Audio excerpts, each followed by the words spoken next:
بسم الله الرحمن الرحيم.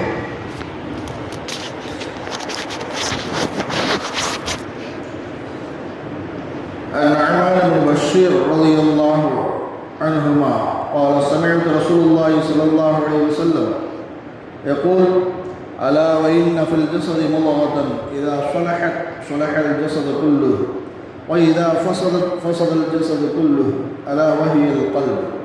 அல்லாஹ்வின் தூதர் ஸல்லல்லாஹு அலைஹி வஸல்லம் அவர்கள் கூறினார்கள், உடலில் ஒரு சதை துண்டு உள்ளது. அது சரியாக இருந்தால் உடல் முழுவதும் சரியாக இருக்கும். அது கெட்டு போய்விட்டால் உடல் முழுவதும் கெட்டு போய்டும். அந்த சதை துண்டுதான் கல்பு எனும் உள்ளமாகும். மனிதனின் உடலுக்கு எதிரானவை என்று சிலது இருப்பது போல அவனது உள்ளத்திற்கு எதிரானது என்று சிலது உண்டு. இமாம் ஷாஃபி ரஹ்மத்துல்லாஹி அலைஹி அவர்கள் கூறுகிறார்கள், 4 காரியங்களை கொண்டு சோதிக்கப்பட்டு கொண்டே இருக்கிறேன். அந்த 4ம் இடைவெளி இல்லாமல் என்பால் அம்புகளை எரிந்து கொண்டே இருக்கிறது. அவை இப்லீஸ், உலக மோகம், எனது உள்ளம், மனோ இச்சைகள். யா அல்லாஹ், என்னிடமிருந்து இவற்றை நீக்குவதற்கு சக்தியுள்ளவன் நீயே.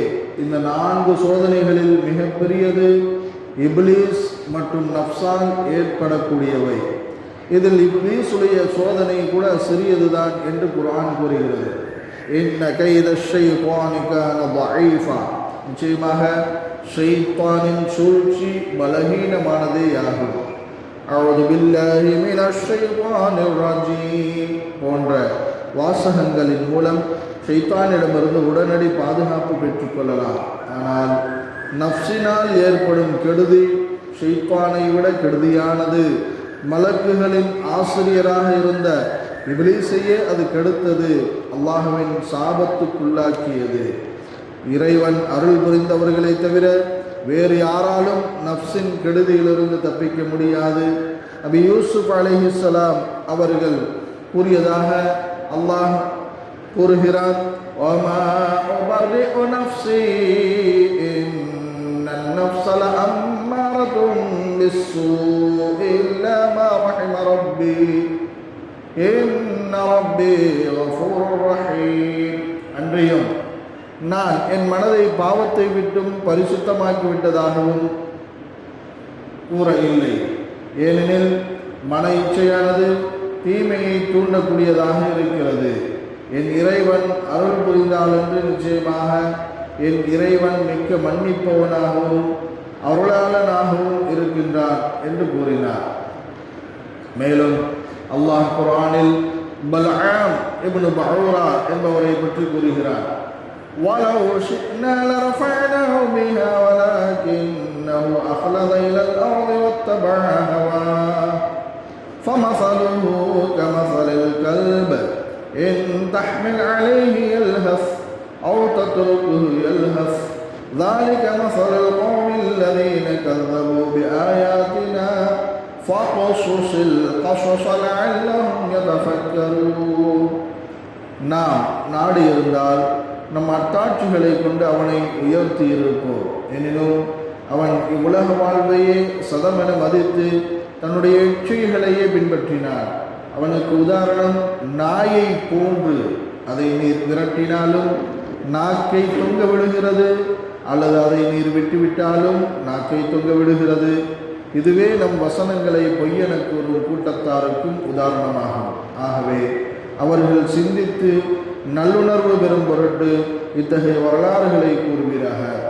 இவர் நபி மூசா அலைஹிஸ்ஸலாம் அவர்கள் காலத்தில் பெரும் கல்விமானாக திகழ்ந்தார். தனக்கு வழங்கப்பட்டிருந்த கல்வி ஞானத்தின் மூலம் அல்லாஹ்வின் அர்ஷையை காண்பவராக இருந்தார். உயர்வான இஸ்முல் ஆலமை கற்றிருந்தார். கையேந்து துஆ செய்தால் உடனே ஒப்புக்கொள்ளப்படுகிற முஸ்தஜாபு துஆவாக இருந்தார். இவ்வளவு அந்தஸ்துகளை அத்தாட்சிகளை அல்லாஹ் அவருக்கு வழங்கி இருந்தார். ஆனால் அவர் நஃப்ஸுக்கு அடிமைப்பட்டு மனோ இச்சையை பின்பற்றி நடந்ததால் இழிவான நிலைக்கு தள்ளப்பட்டார். ஒரு பாவத்தை செய்வதற்கு ஷைத்தான் நம்மை தூண்டுவான். நாம் அதிலிருந்து அல்லாஹ்விடம் பாதுகாப்பு தேடினால் ஷைத்தான் அது விஷயத்தில் நம்மிடம் தோற்று போய் விடுவான். பிறகு இன்னொரு பாவத்தை செய்வதற்கு தூண்டுவான். இப்படியே அவனுடைய செயல்பாடு தொடரும். ஆனால் நஃப்ஸ் ஒரு பாவத்தை செய்வதற்கு நம்மை தூண்டினால் அதை எந்த வழியிலாவது நம்மை செய்ய வைப்பதற்கு அது தொடர்ந்து போராடி கொண்டே இருக்கும். அதற்கான சாக்கு போக்குகளையும் சமாதானங்களையும் சொல்லி நம்மை வழிகெடுக்க முயற்சிக்கும். இமாம் திர்மிதி ரஹ்மத்துல்லாஹி அலைஹி அவர்களது இளமை காலத்தில் அவர்களிடம் அழகும் இளமையும் நிரம்பிய ஒரு பெண்மணி வந்தாள். அவர்களிடம் சில இச்சைக்குரிய வார்த்தைகளை பேசினார். இதனால் கோபமுற்ற இமாம் அவர்கள் அவளை திட்டிவிட்டு அங்கிருந்து நகர்ந்து விட்டார்கள். பின்னர் அவர்களது வயதான காலகட்டத்தில் இச்சம்பவம் பற்றி உள்ளத்தில் ஒரு எண்ணம் தோன்றியது. அப்போது அழகும் இளமையும் நிரம்பிய பெண்மணி நம்மிடம் வந்தது நமக்கு நல்ல வாய்ப்பாக அமைந்திருந்தது. அந்த வாய்ப்பை பயன்படுத்தியிருக்க வேண்டுமே என்று நஃப்ஸ் அவர்களை தூண்டியது. பின்னர் சுதாரித்து கொண்ட இமாம் அவர்கள் இந்த எண்ணம் ஏற்பட்டதற்காக கடுமையாக அழுதார்கள். இந்த நேரத்தில் இப்படியான எண்ணத்தில் நான் தூண்டப்பட வேண்டுமா என்று கைசேதப்பட்டார்கள். அன்றிரவு பெருமானார் ஸல்லல்லாஹு அலைஹி வஸல்லம் அவர்களை கனவில் காணும் பாக்கியம் பெற்ற இமாம் அவர்கள், நாயகமே, எனக்கு இப்படி ஒரு எண்ணம் இப்போது ஏற்பட்டுவிட்டது என்று தன் நிலை குறித்து கைசேதத்தை வெளிப்படுத்தினார்கள். அப்போது கண்மணி நாயகம் ரசூலுல்லாஹி ஸல்லல்லாஹு அலைஹி வஸல்லம் அவர்கள், நீர் பாவத்திலிருந்து தவிர்ந்தது உமது இளமை காலம், எனது காலத்திற்கு நெருங்கிய காலம். இப்போது நஃப்ஸ் உங்களை தூண்டிய காலம், எனது காலத்தை விட்டு தூரமான காலம். அதாவது காலங்கள் செல்ல செல்ல உலகில் பாவங்கள் அதிகரிக்கும் என்று ஆறுதல் கூறினார்கள். ஆக பெரிய இமாம் அவர்களையே கெடுப்பதற்கு துணிந்தது இந்த நஃப்ஸ் என்னும் மனோ இச்சை. மேலும் ஷைத்தான் நம்மிடமிருந்து தனித்திருப்பவன், அவன் வெளியே செல்வான் வருவான். ஆனால் நஃப்ஸ் நம்முடனேயே எப்போதும் குடியிருக்கக்கூடியது. எந்நேரம் வேண்டுமானாலும் நம்மை கவிழ்ப்பதற்கான சந்தர்ப்பத்தை எதிர்பார்த்து காத்திருக்கக்கூடியது. நஃப்ஸில் 7 வகைகள் இருப்பதாக அறிஞர்கள் கூறுவார்கள். 1 நஃப்ஸே அம்மாரா, 2 நஃப்ஸே லவ்வாமா, 3 நஃப்ஸே முல்ஹிமா, 4 நஃப்ஸ் காமிலா, 5 நஃப்ஸ் ராதியா, 6 நஃப்ஸ் மர்லியா, 7 நஃப்ஸ் முத்மஇன்னா. நஃப்ஸ் என்பது ஒன்றுதான், அது மாறுபடுகிற நிலைகளை கவனித்து இப்பெயர்கள் அதற்கு கூறப்படுகிறது. உதாரணமாக நஃப்ஸ் அம்மாரா, இது எப்போதும் தீமையை ஏவிக்கொண்டே இருக்கும் நிலை. நஃப்ஸ் லவ்வாமா, இது தீமையை செய்துவிட்டு பின்னர் அதற்காக கைசேதப்படும் நிலை. மேற்கூறப்பட்ட 7 நிலைகளில் நஃப்ஸ் அம்மாரா தான் மிகவும் தீங்கான நிலையாகும். மனிதனின் கோபம், காமம், பேராசை, பொறாமை போன்றவற்றை காட்டற்று தூண்டிவிட்டு அவனை வழிதவரச் செய்கிற வேலையை இது செய்யும். நஃப்ஸ் ஒரு அப்துல் ஆதாத், வளமைகளின் அடிமை ஆகும்.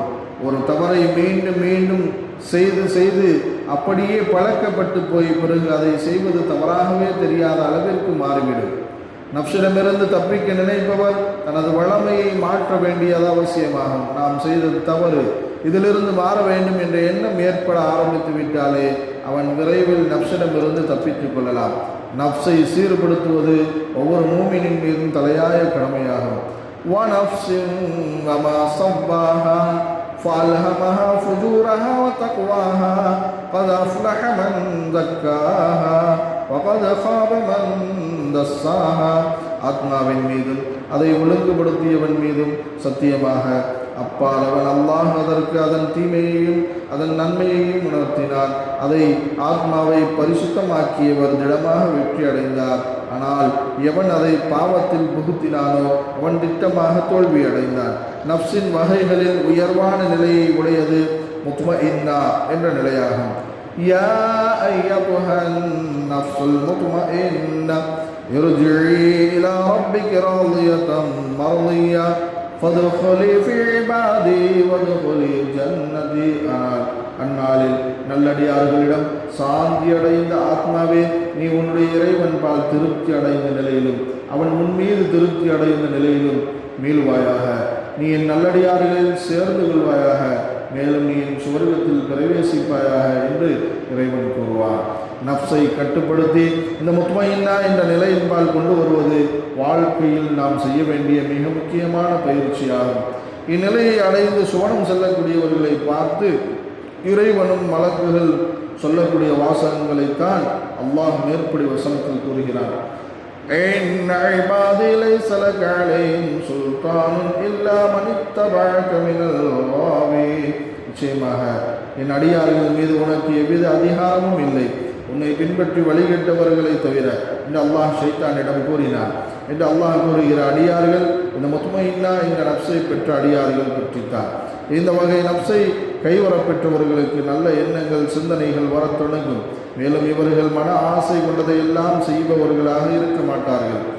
இலகுவாக தங்களது ஆசைகளை அடக்குவார்கள்.